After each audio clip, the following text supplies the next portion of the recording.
MSc Physics semester 3rd, paper 12A, Microwave Electronics, Ghanshyam Nuwal, Associate Professor, lecture number 24. पिछली class में हम लोग rectangular wave guide के लिए टीई मोड के बारे में बात कर रहे थे। ट्रांसवर्स इलेक्ट्रिक मोड में जो मिनिमम वाला केस था TE10 मोड। TE10 मोड का मतलब हो गया m = 1 कर दिया, n = 0 कर दिया। तो ये जो फील्ड वेरिएशन हो रहे थे, इन फील्ड वेरिएशन को हमने इससे से डिनोट कर दिया। Ex = 0, Ey = 0, यानी इलेक्ट्रिक फील्ड का जो x कंपोनेंट होगा वो हमेशा 0 आएगा। इलेक्ट्रिक फील्ड का जो y कंपोनेंट है वो साइन की फॉर्म में चेंज होगा, वो भी आगे अब प्लॉट अप करेंगे। मैग्नेटिक फील्ड हमने प्लॉट कर दिए थे पिछली बार, Hx = sin πx/a। इसका मतलब यह है कि ये जो मैग्नेटिक फील्ड का x कंपोनेंट है वो y कोऑर्डिनेट पर डिपेंड नहीं कर रहा है, x कोऑर्डिनेट्स का चेंज हो रहा है। उसको हमने ऐसा प्लॉट कर दिया कि ये हमारा वेव गाइड का फ्रंट व्यू है। फ्रंट व्यू जहां से हम देख रहे हैं, ये x एक्सिस हो गया, ये y एक्सिस हो गया। तो x एक्सिस के अलोंग चलेंगे तो electric field magnetic field sine की टर्म में चेंज हो रहा है, πx/a।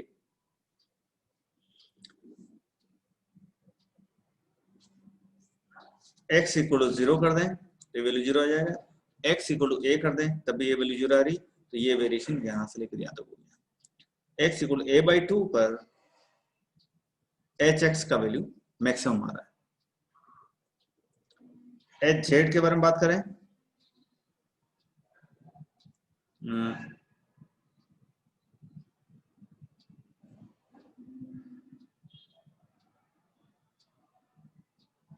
hz के बारे में, तो cos πx ये वेरिएशन आ रहा था, hz cos πx/a। तो hz का वैल्यू ये ग्राफ cos वाला ग्राफ हो गया। इंपॉर्टेंट चीज है कि ये जो hz है ये भी y पर डिपेंड नहीं करता है, y कोऑर्डिनेट नहीं आ रहा है इसमें, और hy का वैल्यू हमेशा 0 है। तो hx का वैल्यू इससे चेंज हो रहा है, hz का वैल्यू इससे चेंज हो रहा है, और y एक्सिस के अलोंग अगर हम इधर से इधर चले, यहां से यूं चले, तो hx का वैल्यू कांस्टेंट आएगा, यूनिफॉर्म, y पर डिपेंड नहीं कर रहा है। सिमिलरली hz ये भी y पर डिपेंड नहीं कर रहा है, तो ये भी कांस्टेंट यूनिफॉर्म आएगा। ऐसा इसका मतलब हो गया कि सामने से अगर हम देख रहे हैं तो y कोऑर्डिनेट, x कोऑर्डिनेट साथ तो वैल्यू चेंज हो रही है, फील्ड इंटेंसिटी चेंज हो रही है, लेकिन यूं y कोऑर्डिनेट की तरफ चलेंगे तो ये यूनिफॉर्म फील्ड हो रहा है। ये प्लॉट हमने देख लिया था। अब अपन देखें कि इलेक्ट्रिक फील्ड का जो x कंपोनेंट है वो कैसे चेंज हो रहा है।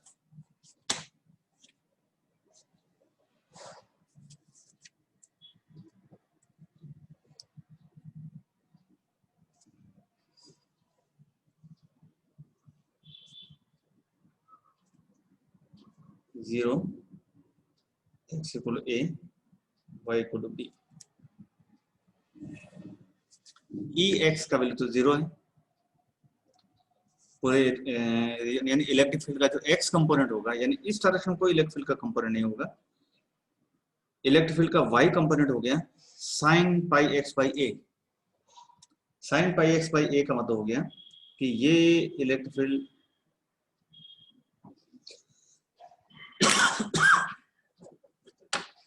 इस तरह चेंज होगा, बीच में मैक्सिमम या कम होगा,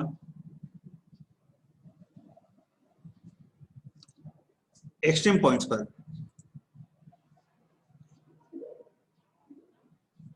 Ay इनका इलेक्ट्रिक फील्ड का वैल्यू 0, सेंटर पॉइंट पर इलेक्ट्रिक फील्ड का वैल्यू मैक्सिमम, और ये इलेक्ट्रिक फील्ड का केवल y कंपोनेंट होगा। इलेक्ट्रिक फील्ड का z कंपोनेंट 0 क्योंकि TE मोड है,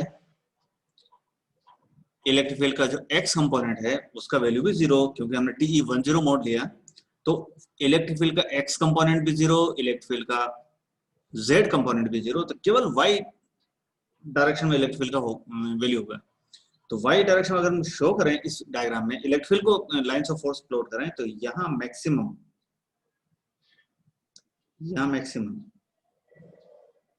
फिर थोड़ा सा कम हो गया, फिर यहाँ और कम हो गया, कम हो गया, ऐसा शो कर सकते हैं। ये नेगेटिव वाई डायरेक्शन में, थोड़ा आगे डिस्टेंस जेड का वैल्यू अगर हम चेंज करेंगे तो वो हार्मोनिकली चेंज होगा, तो जेड डायरेक्शन में चेंज होता जाएगा, लेकिन बीच में इलेक्ट्रिक फील्ड का इंटेंसिटी मैक्सिमम, यानी ये लाइंस ऑफ फोर्स यहाँ मैक्सिमम, फिर थोड़ा कम हो गया, फिर कम हो गया, यहाँ मैक्सिमम, फिर कम हो गया, फिर कम होता जा रहा है। इलेक्ट्रिक फील्ड के लाइंस ऑफ फोर्स इससे से शो करेंगे। अब अच्छा, इलेक्ट्रिक फील्ड को साइड व्यू देखें तो वो कैसे दिखेगा, यानी ये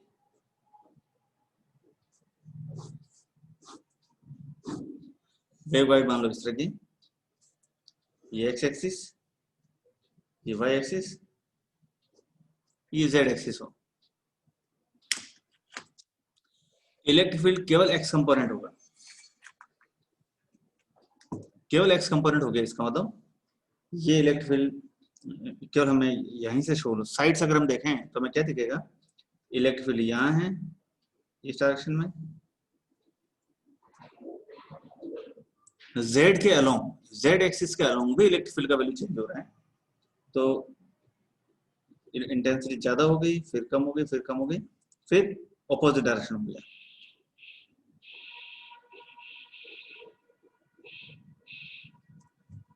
जेड एक्सिस के अलोंग भी इलेक्ट्रिक फील्ड चेंज होता जा रहा है, लेकिन हर सिचुएशन में, हर पॉइंट पर इलेक्ट्रिक फील्ड केवल वाई कंपोनेंट होगा, इलेक्ट्रिक फील्ड का जेड कंपोनेंट और इलेक्ट्रिक फील्ड का एक्स कंपोनेंट जीरो हो जाएगा, साइड से अगर हम देखें तो। अब दोनों चीजों को हम कंबाइन करें कि सारे फील्ड मिला के क्या कर रहे हैं, हम लोग सारे फील्ड को शो करना चाहते हैं कि इलेक्ट्रिक फील्ड और मैग्नेटिक फील्ड इन सबको शो करना चाहें, तो हम ऐसा कर सकते हैं, ये मैग्नेटिक फील्ड है, ये इलेक्ट्रिक फील्ड है, इलेक्ट्रिक फील्ड के लाइंस ऑफ फोर्स ये वाली, मैग्नेटिक फील्ड के लाइंस ऑफ फोर्स ये यूनिफॉर्म फील्ड है, इन दोनों को कंबाइन कर दो, ये फील्ड वेरिएशन आएगा इस तरह का।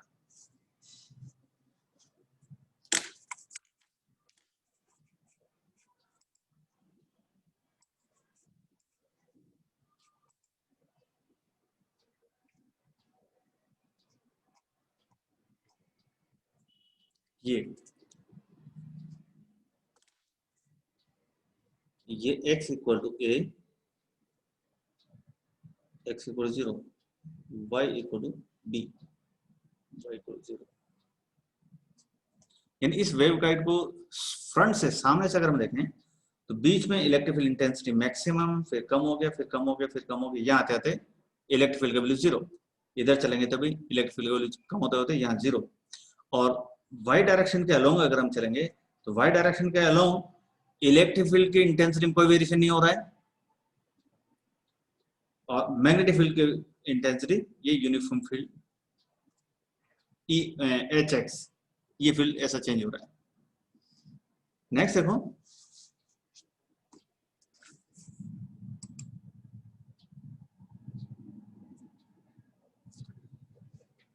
टॉप व्यू देखें, जो वेव गाइड है, वेव गाइड को अगर हम ऊपर से देखें तो हमें ऐसा लगेगा मैग्नेटिक फील्ड की लाइंस ऑफ फोर्स इस तरह से क्लोज लूप में होगी, ग्रीन कलर की लाइट है, ग्रीन कलर से जो बना रखा है, ये मैग्नेटिक फील्ड की लाइंस ऑफ फोर्स इस तरह से हो रही है, और इलेक्ट्रिक फील्ड की लाइंस ऑफ फोर्स हम टॉप से देख रहे हैं, इसका तो या तो इलेक्ट्रिक फील्ड इसके अंदर की तरफ होगा, या तो अंदर की तरफ होगा, या फिर इससे बाहर निकलेगा। तो जो डॉट्स हैं वो इलेक्ट्रिक फील्ड के लाइंस ऑफ फोर्स इस पॉइंट से नॉर्मल बाहर की तरफ निकल रही है, और ये जो डॉट्स का कंसंट्रेशन है वो इलेक्ट्रिक फील्ड इंटेंसिटी को शो कर रहा है। तो यहाँ इलेक्ट्रिक फील्ड इंटेंसिटी ज्यादा है, यहाँ थोड़ा कम हो गया, और कम हो गया, और कम हो गया, जीरो हो गया। फिर इसके आगे चलोगे तो इलेक्ट्रिक फील्ड की डायरेक्शन चेंज हो गया, अब अंदर की तरफ है, फिर फील्ड इंटेंसिटी ज्यादा अंदर की तरफ है, फिर इंटेंसिटी और ज्यादा इनवर्ड, यहाँ मैक्सिमम, फिर ये कम हो गया, कम हो गया। तो क्रॉस माने इलेक्ट्रिक फील्ड की लाइंस ऑफ फोर्स इनवर्ड, और डॉट माने इलेक्ट्रिक फील्ड की डायरेक्शन आउटवर्ड। यहां से लेकर यहां तक का ये जो डिस्टेंस है इसको हम बोलेंगे लैम्डा जी बाई 2। अगर इसी को साइड से देखें, साइड में इलेक्ट्रिक फील्ड के लाइन ऑफ फोर्स को रेड कलर से शो कर रखा है।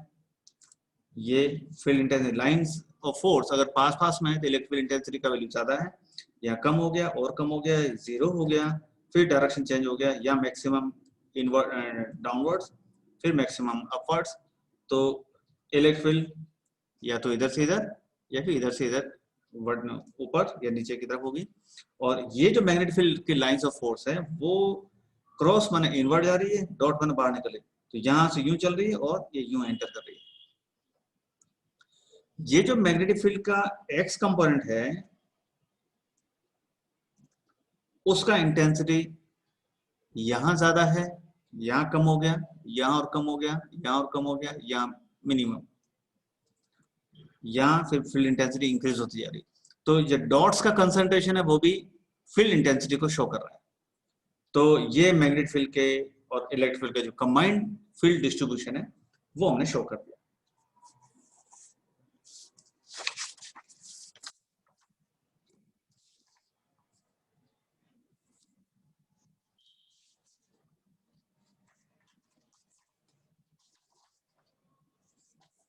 अब अपन देखते हैं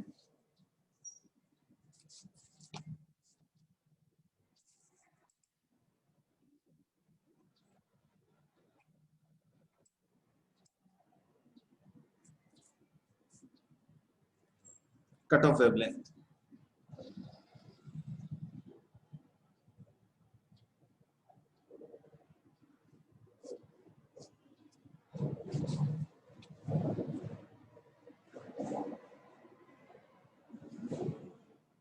इसका प्रोपेगेशन कांस्टेंट है gamma equal to j beta. Beta की वैल्यू निकाल रखे हैं पहले।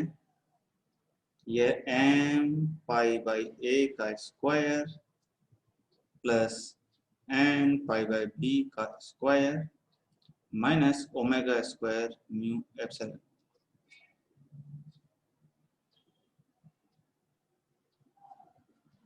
तो बीटा इस इक्वल टू लिख सकते हैं omega square mu epsilon minus m pi by a का square minus n pi by b का स्क्वायर।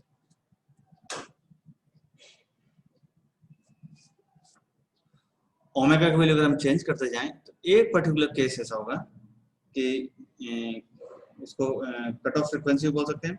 ओमेगा की वैल्यू ओमेगा सी के इक्वल हो जाए तो omega c square mu epsilon is equal beta की वैल्यू जीरो करना, तो ये हो जाएगा m पाई बाई a का square plus n pi by b का स्क्वायर।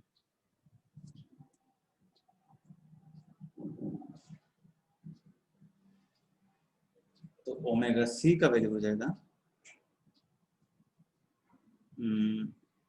कर दो नीचे, तो ये हो जाएगा 2 पाई एफ सी ओमेगा स्क्वायर, तो ये हो गया 1 upon mu epsilon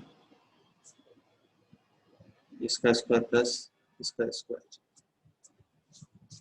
1 upon mu E को हम लिख सकते हैं वेव वेलोसिटी v का square m pi by a का square plus n pi by b का स्क्वायर, या एफ सी का वैल्यू हो जाएगा v o डिवाइडेड बाई 2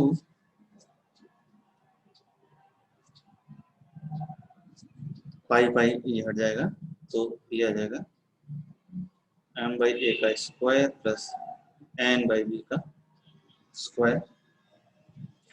ये कट ऑफ फ्रीक्वेंसी हो गया।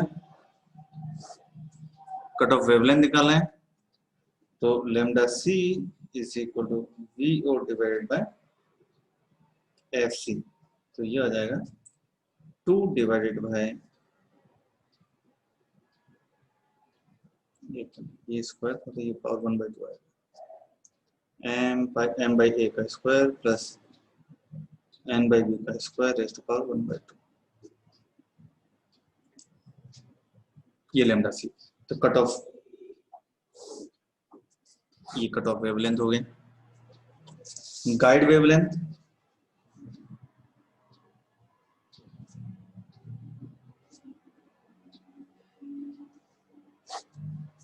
गाइड वेवलेंथ हो गया lambda g is equal to omega divided by beta, means omega divided by beta को लिखोगे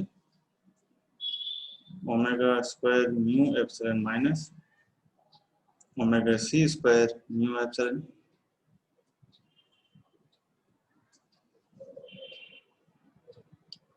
V0 divided by 1 minus omega c square divided by omega square।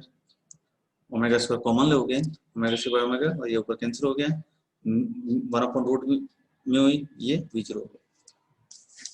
इसका मतलब हो गया कि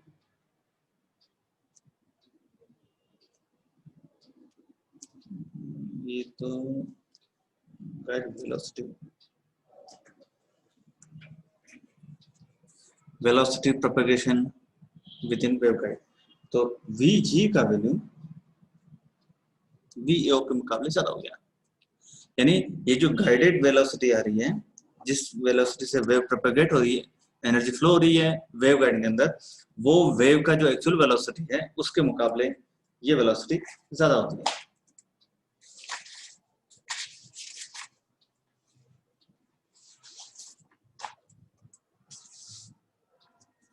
तो lambda g is equal to Vg divided by F guide wavelength, तो ये वैल्यू हो जाएगी VO divided by F root 1 minus omega c square divide by omega square, यानी lambda 0 divided by 1 minus lambda 0 square divide by lambda c square.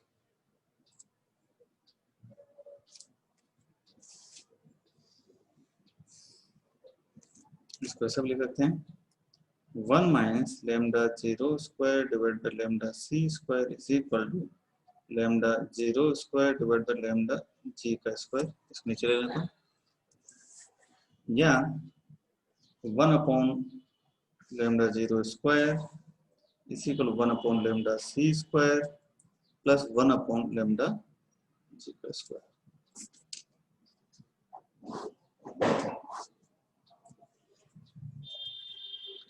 Wavelength, waveguide wavelength और cut off wavelength, इनके बीच में आपस में relation हो गया, ये गाइड इक्वेशन भी बोलते हैं इसको।